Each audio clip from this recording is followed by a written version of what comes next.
diputado presidente. Yo quisiera dar seguimiento a un tema que en los últimos 6 meses, tal vez más en el último año, contando el tiempo que sectores de la sociedad civil han intentado poner sobre la mesa hacia dónde va el sector de transportes e infraestructura,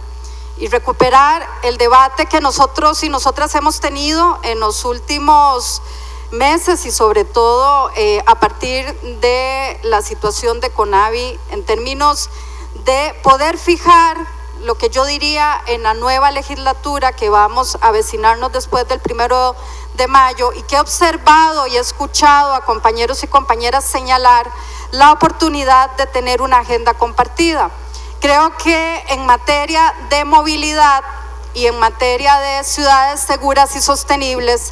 hay un primer acercamiento de las fracciones y sus visiones para poder generar, como se fijó en diciembre del 2015, junto con sectores institucionales y con sectores de la sociedad civil, incluso el sector privado,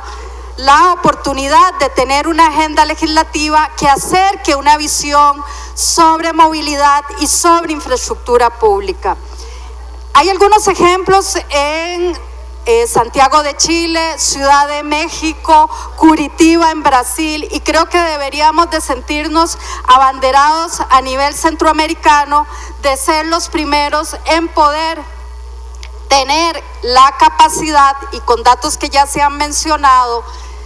que en los últimos 20 años la población costarricense no solamente se ha concentrado en el gran área metropolitana, sino además ha crecido en un 47%, un ritmo que me parece que estas grandes ciudades que citaba han estimado que no es construyendo más infraestructura, sino planteando la posibilidad de poder tener una forma que organice el sentido social y el sentido de moverse a lo largo y ancho de una ciudad o de un país. Estos países se percataron que el ritmo de crecimiento no alcanza el tema de las inversiones que hay que hacer, y esto a mí me parece pertinente, sobre todo esta tarde que tanto doña Laura Garro como doña Carla Prendas han hablado del tema de la reforma fiscal, porque finalmente un tema fiscal, y yo eso lo voy a sostener a lo largo de la discusión, no tiene que ver solo con ingresos y egresos, tiene que ver para qué, cómo y con qué objetivo estamos financiando una serie de sectores y actividades. ¿Y por qué no pensar si es momento en que hay una serie de actividades productivas que han estado exoneradas, que sería bueno que revisemos si es justo y proporcional que sigan teniendo una acción afirmativa estatal que les permita seguir teniendo esas exoneraciones? Creo que finalmente lo que nos tendría que animar es una discusión de fondo sobre modelo de desarrollo. Cuando observamos los datos y el endeudamiento que tanto preocupa, porque pareciera que son lugares comunes y fines en sí mismo, el problema del endeudamiento no es un problema solo del ritmo de tasa de interés que vamos a tener que amortizar en los próximos años, es que hemos dejado de financiar, y creo que hemos dejado de financiar y hemos además soltado las competencias y las funciones que el Estado a través de ese financiamiento tiene que garantizar.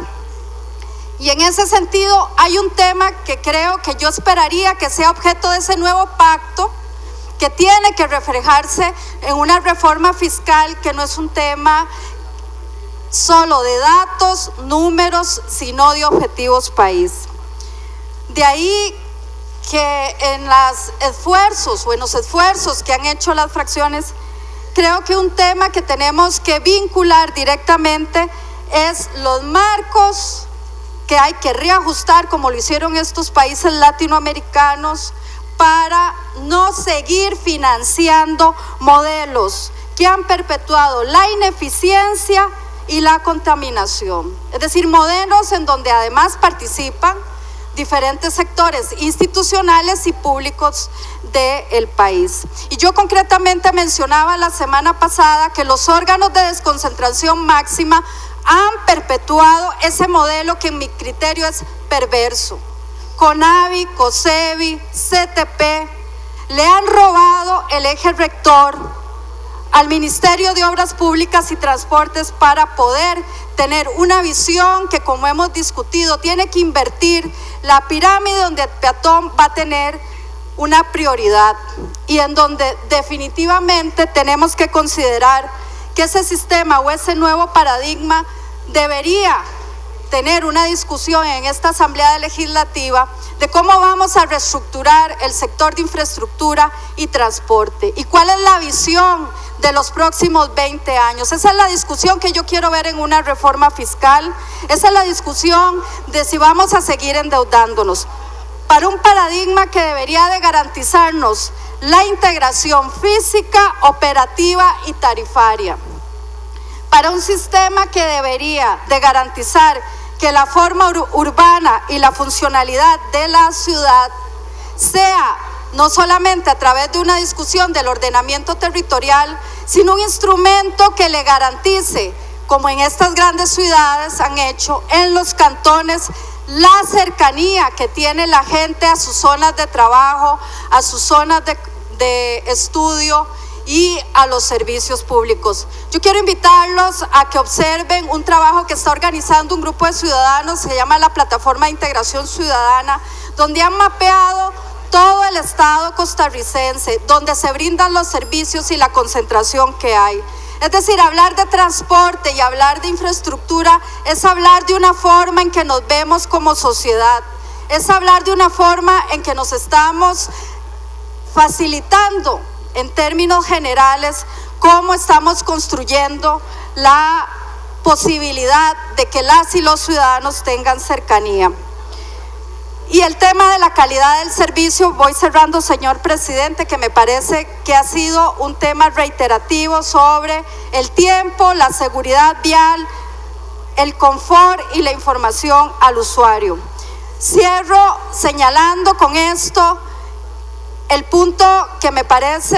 que tiene que ver cómo vamos a financiar. Cuando se pregunta cuánto dinero ocupamos para mover a las y los costarricenses con el tema de la ley de fortalecimiento de Incofer, cuando nos preguntamos si no hay dinero para ejecución, yo me pregunto si estamos perpetuando esas leyes que fueron en los años 90, y esa es la discusión de fondo, sin estigmatizar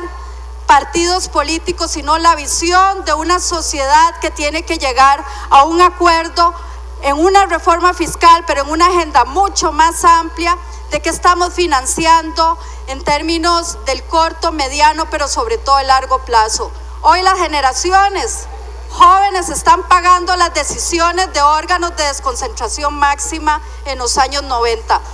La pregunta es, ¿qué vamos a heredar como modelo para no tener los retos que estamos enfrentando actualmente? Gracias, presidente.